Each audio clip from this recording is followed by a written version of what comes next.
Yo, what's up guys? So now that we're well into phase 4 in the anniversary realms, today's video we're talking about phase 5 paladin gearing for PvP, mainly focusing on reckoning as always, but this build will work for anything that's attack power oriented with a paladin.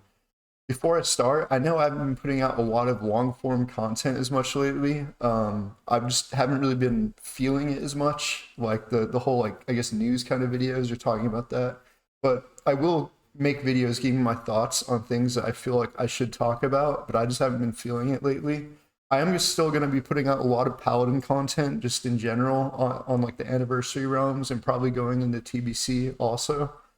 But yeah, I'm not going anywhere. I've just been kind of slowing the content down a little bit, and I've just been streaming a lot lately. That's like my main focus right now, just streaming, and I've still been pumping out some shorts, trying to pump out more and more shorts lately too, just to keep the content going. Starting off, this is what a current phase 4 setup looks like, the current phase we are in, and this is still good enough to carry you all the way into Nax.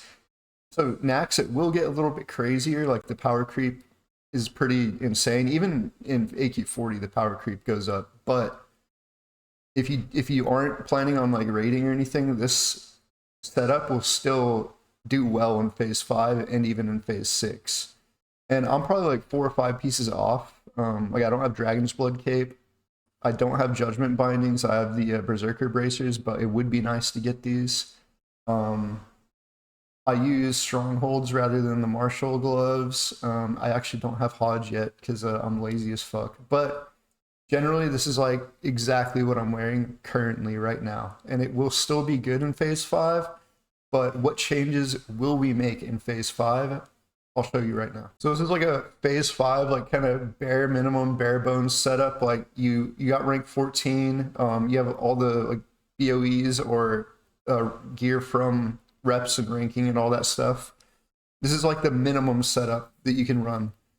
And I choose to use the Libram of Divinity just because it gives you 53 healing on your Flash of Lights. I think it's the best like bare minimum Libram to use. You could also use Libram of Hope.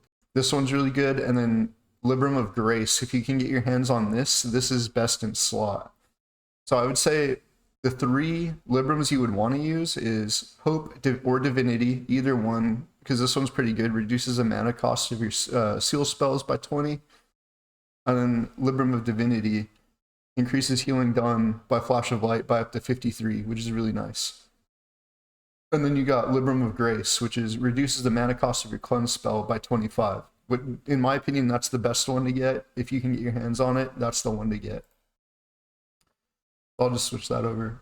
And then as far as everything else, the reason why I chose Avengers shoulders and legs, so I'm just running 2 pieces of it, is because in Nax, those are the pieces that you're going to replace with Grand Crusader gear.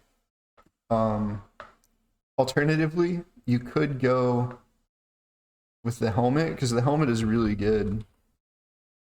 But then you're going to have to switch your setup going into the next phase. Like this is still a really good setup too. But I was using the legs and the shoulders because you're gonna replace them anyways, assuming that you're going to run Nax. But this is also really good. You're gonna have to keep in mind that you're gonna have to switch your legs to Grand Crusader and then the helmet back to your rank helmet, your Field Marshal helmet, and then the shoulders are gonna become Grand Crusader next phase.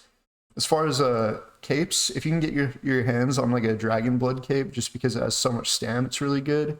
You can also use something like this one. If you can get your hands on it, 16 agi, 11 strength, 15 stam, and it has a hit, so you can drop a hit somewhere. Cloak of the Fallen God is also really good. Probably hard to get though. A lot of rogues and stuff are going to go for that. Yeah, there's a lot of different cloaks you can use, but this is like bare minimum. Like I got my Exalted AB, so it's just bare minimum cloak you can get, but we'll just switch it to Dragon's Blood. Just, assuming you like did your raids and all that. We still use 3-piece Field Marshal, or rank gear, whatever you want to call it. And I'm switching to +4 all stats because the power creep is coming in and you want to be able to just do as much damage and all that as possible. You could use Berserker Bracers, but our crit is looking really nice, so you could go for more stam and go with Judgment. So at first build, it was kind of like the bare minimum. Now I'm kind of like souping it up, kind of fixing it up as best as I can. I like Highlander's Lamellar Girdle. You could use this, or alternatively, you could use something like the Girdle of the, is it Belt of the Fallen Crusader? I'm just gonna type in Fallen, it should come up. Yeah, Girdle of the Fallen Crusader is kind of nice in my opinion because it has a lot of stats on it.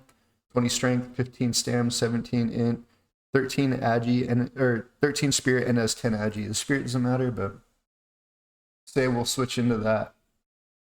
Everything else is looking pretty good. You could not use Myrmidon's Signet and use something like I mean, Quick Strike is always cool. I mean, there's so many good rings. Seal of Gurubashi Berserker is not bad. Just you got to make sure you have at least 5% hit though.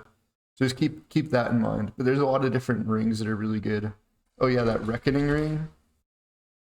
This one right here is actually really nice because it's 28 stamina, 14 agi.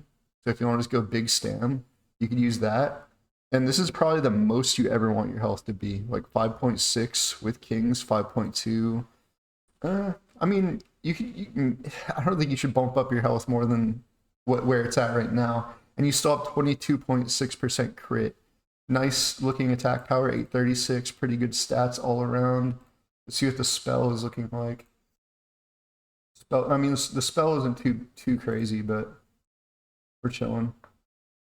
And then we're still at 5% hit. This is like a pretty easy, nice setup. I would still recommend to use Grand Marshal's Battle Hammer or what Grand Claymore, whichever one you want to use. The thing with Dark Edge of Insanity, if you're playing a deep ret, this is a very good weapon, but like sure the top end is a little more, but the speed is less. So it's like, I think you're going to get bigger wreck bombs with Grand Marshal's Claymore, or the Grand Marshal weapons in general, just because 3.8 speed. But if you're like without Reckoning, like I think Dark Edge of Insanity is better. But that's if you have Dark Edge, and assuming you're not playing Reckoning and you're playing Deep Ret, Dark Edge is probably the way to go for Deep Ret, especially with like a more control-oriented build. But yeah, this is pretty much all you're going to be changing going into AQ40. So I personally am probably just going to go for the legs and the shoulders just to make it easy for me.